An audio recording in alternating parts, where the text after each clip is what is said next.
Hey students, welcome to another Mr. Ness screencast. Today's aim is McCarthyism, and here are your objectives. Please pause the video, look these questions over, and get ready to copy some vocab terms and take some notes.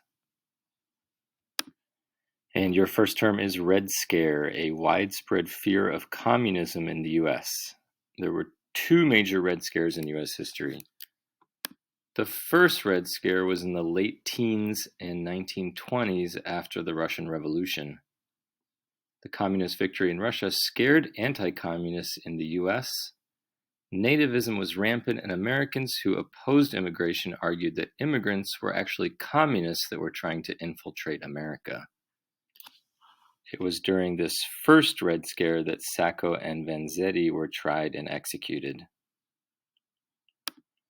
The second Red Scare happened in the 1950s at the start of the Cold War, and that is the one that we're going to focus on today.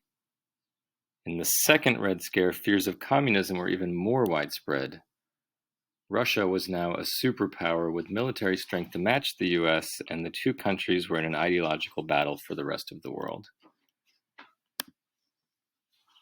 Fears increased after the trial of two Americans, Julius and Ethel Rosenberg, on charges of espionage.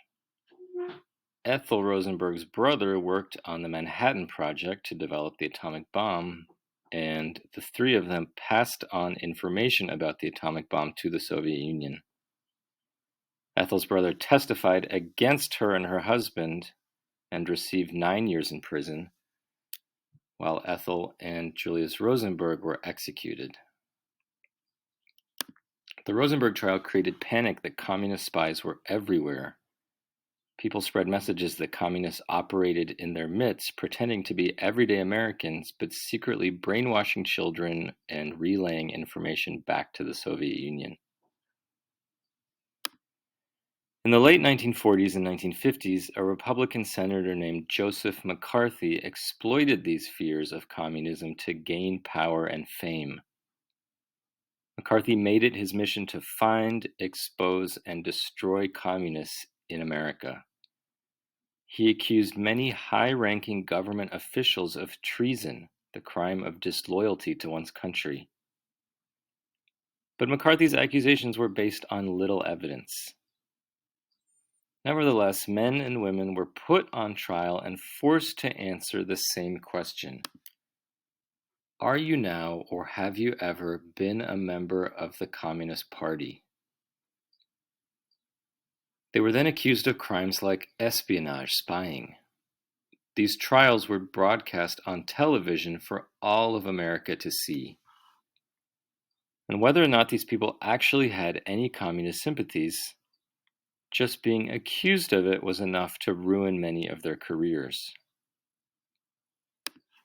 And at the same time as McCarthy was investigating communist infiltration in the federal government, a separate government organization called the House Un-American Activities Committee, also called HUAC, was trying to uncover communist infiltration in the Hollywood film industry.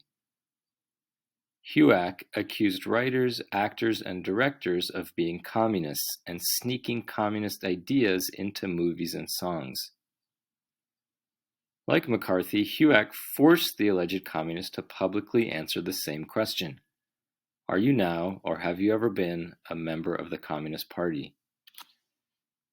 And like McCarthy's targets, many of these people were fired from their jobs without any evidence that they had committed a crime, and were no longer able to find work in Hollywood. Today, Joseph McCarthy and HUAC are infamous, meaning they're famous for doing something bad. And the term McCarthyism now stands for reckless efforts to convict innocent people of crimes using weak or false evidence. Civil liberties are the basic freedoms guaranteed by the Bill of Rights, and the actions of Joseph McCarthy and of HUAC, the House Un-American Activities Committee, violated American civil liberties.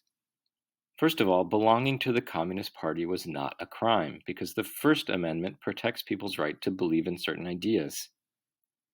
The men and women who were the victims of McCarthyism had committed no crimes. They had just supported an idea, communism. Second, McCarthy's targets did not get due process or a fair trial, which are guaranteed by the Fifth and Sixth Amendments.